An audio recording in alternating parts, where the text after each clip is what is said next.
Bonjour tout le monde, ici Francine Savard des bureaux de Proactive Fitness en compagnie de Sylvia Bruno et Marc-André qui est à l'arrière. On veut vous démontrer aujourd'hui une séquence d'étirements qui s'appelle le Core 4 qui provient de l'école Stretch to Win en Arizona qui a été créée par Anne et Chris Fredericks. Et le but de cette séquence-là, c'est de réduire, entre autres, la tension bilatérale d'un côté à l'autre de votre bassin. Donc, Sylvia va vous montrer ça, va vous démontrer ça. Je vais l'inviter à venir tout de suite. La chose que je veux que vous portiez attention, c'est que cette séquence-là, parce que c'est une séquence, donc c'est en mouvement, vous pouvez le faire avant un exercice de musculation, tel un squat. Et vous allez voir que vous ne descendrez pas de la même façon. Et de semaine en semaine, d'ailleurs, on va vous amener des petites vidéos comme ça pour vous aider à perfectionner votre squat avec une méthode d'étirement aussi, que des étirements, exemple, au niveau du mollet, que je fais en rotation, qui est complètement différent. Des choses qu'on va vous montrer à faire, que vous allez pouvoir faire dans le gym et que ça va améliorer beaucoup votre performance en dessous de la barre. Donc, portez attention de la façon qu'on va le faire, Sylvia, c'est de mettre la décoaptation de l'épaule vraiment de l'avant parce que c'est ce qui va vous permettre de vraiment aller chercher le maximum. En plus de ça, c'est que lorsque vous êtes dans la phase d'étirement, c'est de porter attention beaucoup à l'expiration parce que lorsque le mouvement du diaphragme va s'effectuer, c'est que vous allez avoir une intensification de votre stretching, un meilleur rendement au niveau de votre séquence d'étirement. Donc, je vous laisse avec Sylvia. Regardez bien ça.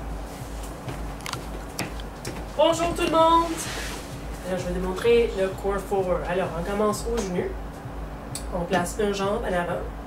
L'autre jambe, ça va être en arrière. Cet étirement, c'est pour le psoas. Le Core 4, tu as 3 mouvements. À chaque mouvement, tu répètes 3 fois. Puis la respiration, c'est très, très importante. Si on garde la souffle, les muscles ne relâchent pas. Alors, essaye de vraiment prendre des grandes respirations et expire quand tu tires. Alors, on commence. On bascule le bassin.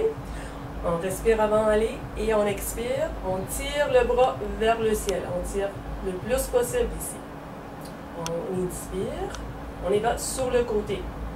Pousse, tire là-bas vers le haut. On pousse la hanche vers le côté. Tu vas sentir l'étirement, ça change côté. Alors, je vais expirer encore.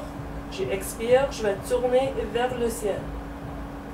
Garde toujours ton bras en haut. Si tu relâches, tu vas perdre l'étirement. Inspire encore. Et on expire, on fait rotation vers la jambe. Rotation, relâche le bras seulement quand tu arrives en bas. Voilà, deuxième position, c'est pour les fessiers. Alors, je vais plier la jambe au sol. Place les mains par terre. Puis, pour l'étirement, pour être plus difficile, je garde la jambe à 90 degrés. Sinon, on peut remettre le pied vers le genou, vraiment à ton choix. Alors, je vais placer mes mains par terre. Je vais donner un petit pouce pour allonger le colonne. Alors, il faut que tu ne perdes pas. Inspire, puis tu expires, tu penches en haut la jambe. Arrête au point où ça tire. Si ça tire beaucoup, il faut prendre des grandes respirations. Quand tu arrives en bas, tu commences, tu peux aller vers le genou, puis tu peux aller vers le pied. Quand tu arrives vers le pied, ça sera plus intense. Puis on y va vers le genou et vers le pied. À chaque étirement, tu peux garder le plus long que tu peux ou court. C'est vraiment ton choix. Je vais arrondir mon colonne pour revenir au point de départ. Après ça, troisième position, pour le dos, je vais me placer sur l'avant-bras au sol. Comme ça, mon corps est placé sur le côté. Mon bras est sur mon côté. J'enlève mon bras, je le tire vers le haut. Alors, c'est ça que Francine a parlé pour décoapter l'épaule. C'est ici. On inspire, on expire, on y va en haut la tête. Chaque position, comme je t'avais dit, tu peux garder premier temps que tu as besoin. Ici, je vais faire une rotation dans ma main vers le ciel. Je inspire, je vais faire une autre rotation encore.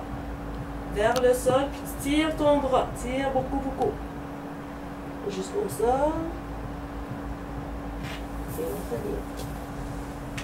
Et voilà.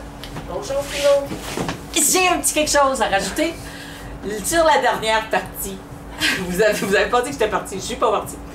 Sur la partie que Sylvia faisait à la toute fin, si vous voulez aller chercher le lien avec le carré des lombes, ainsi que le grand dorsal jusque le point d'attache, vous voulez vraiment mettre l'emphase sur ça ici, ça va, ici, allongé C'est ici que je disais inspirer, expirer, tirer plus loin. Inspirer, expirer, aller plus loin. Donc, vous voulez vraiment aller chercher allonger le plus possible. Donc, là, c'est vrai. Time out.